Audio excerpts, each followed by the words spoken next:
Morning walk को। जैसा कि हम जानते हैं इंडिया में यूथ की पॉपुलेशन सबसे ज़्यादा है। अभी के टाइम पर देखा जाए सेंसस के 2011 के सेंसस के अकॉर्डिंग यूथ की पॉपुलेशन में बहुत ज़्यादा इंक्रीमेंट हुआ है। और ये यूथ क्या हेल्थी है, हेल्थी मीन्स मतलब मेंटली या फिजिकली। फिजिकली हम देख सकते हैं कि फिजिकली फिट रहने के लिए लोग जिम करते हैं या अदर एक्सरसाइज करते हैं, स्पोर्ट्स खेलते हैं।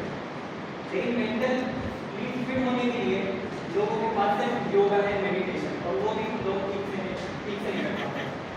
तो और एक और चीज़ देखी जाए एनसीआरबी के रिपोर्ट के तहत ये देखा जाए नेशनल क्राइम रिकॉर्ड ब्यूरो ने एक रिपोर्ट जारी की थी 2020 में। इसमें पता लगाया गया कि इंडिया में जितने भी सुसाइड हो रहे हैं उनकी रेट है पर डे रेट 11.2% और मर्डर रेट है 2.2%। यानी कि जितने लोग 1 लाख लोग में से लगभग 20,000 के आसपास लोग तो मर्डर से मरे हैं और 2000 के आसपास लोग तो मर्डर से मरे और 11,000 से भी ज़्यादा लोग सुसाइड कर रहे हैं। यानी कि सुसाइड एंड डिप्रेशन हमारी कंट्री के लिए बहुत ज़्यादा ही नुकसानदायक है। तो हम इसके ऊपर क्या कर सकते हैं और हमें गवर्नमेंट ने क्या स्टेप्स लिए और किसी एनजीओ ने क्या स्टेप्स लिए और टीचर स्टूडेंट और वर्क प्लेस पर लोग क्या कर सकते हैं इसको खत्म करने के लिए। जैसे कि आप जानते हो कि जो लोकलाइट्स हो गए यहाँ पर कोटा में स्टूडेंट्स बहुत ज़्यादा सुसाइड कर रहे हैं। लेकिन यहाँ पर सिर्फ बात स्टूडेंट्स की नहीं है, यहाँ पर एज ग्रुप देखा जाए 18 से 35 की एज ग्रुप के लोग सुसाइड इसलिए कर रहे हैं क्योंकि फैमिली डिस्प्यूट्स है, लव अफेयर है, फेल्ड रिलेशनशिप्स है और फाइनेंशियल इश्यूज है। इन सब के चलते हुए लोगों के अंदर डिप्रेशन बढ़ता जाता है, स्ट्रेस बढ़ता जाता है और वर्कलोड की वजह से फाइनेंशियल इशू में वर्कलोड होगा और वो बर्डन पर काम ज़्यादा कर रहे हैं, यानी उनके ऊपर डबल बर्डन है। तो उनके पास टाइम नहीं होता कि वो अपनी मेंटल हेल्थ पर ध्यान दें और गवर्नमेंट के पास लैक ऑफ इंफॉर्मेशन यानी कि उनके पास इतना डाटा नहीं है कि वो कोई पॉलिसी बना सके। गवर्नमेंट चाहती तो पॉलिसी बना सकती थी लेकिन पॉलिटिकली इसको इंट्रोड्यूस करना बहुत मुश्किल हो पा रहा है क्योंकि हमारे पास पूरा डेटा नहीं है। क्योंकि आपको पता होगा 2017 से पहले आईपीसी सेक्शन 309 के तहत जो सुसाइड है वो पनिशेबल ऑफेंस था, अभी भी है लेकिन उसमें थोड़ा सा बदलाव कर गया है। अगर कोई इंसान सुसाइड करके पाया जाता है या सुसाइड करते समय वो बच जाता है तो उसके ऊपर आईपीसी 309 सेक्शन के तहत पनिशेबल ऑफेंस दिया जाएगा। लेकिन बहुत लोग ये केस रजिस्टर नहीं करते। क्यों नहीं करते? क्योंकि पनिशेबल ऑफेंस है, अगर वो सुसाइड से बच जाते हैं तो उन्हें जेल में रहना पड़ेगा।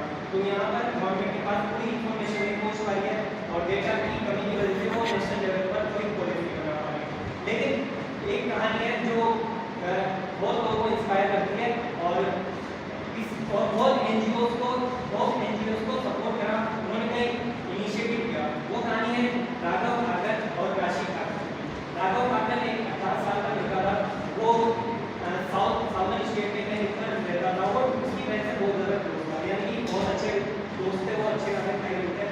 और क्या होता है अचानक से 18 साल का लड़का सुसाइड कर लेता है बाइक में, वो पंखे पर जाकर फांसी लगा लेता है और उसकी बहन को ये तक नहीं पता चला कि मेरा भाई इतना ज़्यादा दोस्त था, मुझसे हर बात शेयर करता था, लेकिन मुझे ये तक पता नहीं चला कि वो डिप्रेशन में था। और क्योंकि हम इसके सिम्टम्स देख सकते हैं लेकिन कभी कभी तो सिम्टम्स गलत हो सकते हैं, तो हमें इसके लिए स्किलफुल डॉक्टर्स, स्किलफुल ट्रेनिंग की जरूरत है। जैसे यहाँ पर कोई बच्चा बैठा हुआ है तो हम कैसे पता लगाएं कि वो डिप्रेशन में है? हमें उससे बात कर करके पता लगेगा। इसलिए हमारे डिप्रेशन और सुसाइड को दूर करने के लिए हमारे लिए 4 मेजर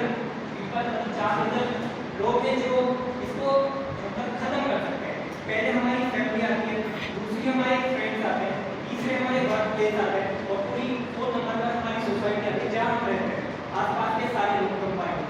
और कुछ एनजीओ ने इसके ऊपर काम करा, जैसे राशि ठाकर को ये महसूस हुआ कि मुझे ये तक पता नहीं चला मेरा भाई किस वजह से सुसाइड कर रहा है, तो उन्होंने एक इनिशिएटिव लिया और हेल्थ मिनिस्टर को ये पिटीशन फाइल करा कि आपको मेंटल हेल्थ पर कोई एक्ट बनाना चाहिए। तो यहाँ पर Tarachand Gehlot social justice and empowerment minister ने एक मेंटल हेल्थ एक्ट लागू करा 7 सितंबर 2020 में कोविड के टाइम पर। इसमें क्या होता है, एक किरण हेल्पलाइन, उसका नाम दिया किरण हेल्पलाइन मेंटल एक्ट। उसमें क्या होता है, जो भी लोग छूट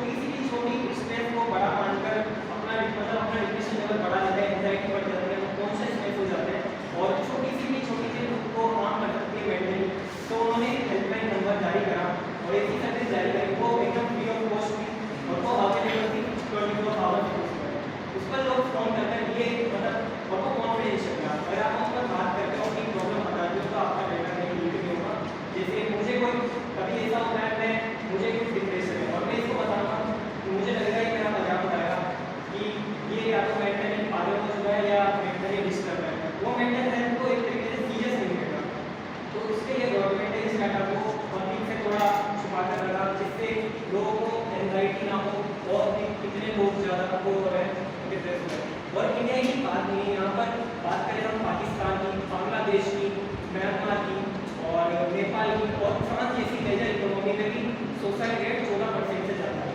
और जापान की बात करें, जापान